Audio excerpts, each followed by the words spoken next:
Santi phangam raba awai sengba phangba dagi intha ba phangzare awai sengba phangba dagi intha ba phangzare tungda amuhallaro lambi da mahaki thaukal tauzani ipunsi na lei makai utha phong khang ra ba punsi awa bana than lammi thiram aina nungai ba adubu khak phang lamde Prabhu Jisu mahaktana dingha ba phang handi Prabhu Jisu mahaktana dingha ba phang handi tungda halleroi papi lambi da mahaki thaukal tauzani ipunsi na lei makai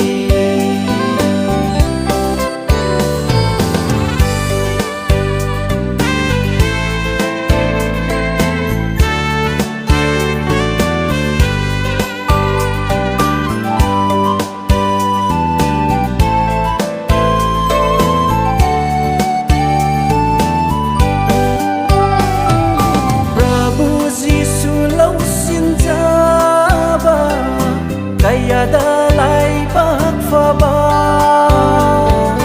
phang zare anau ba pangal mahaki mahapala ingam ngam ba lungsi hai ba Prabhu mahaktani ingam ngam ba lungsi hai ba Prabhu tungda amuhalleroi papi lambi da mahaki thaukal tauzani ipunsi na lei makai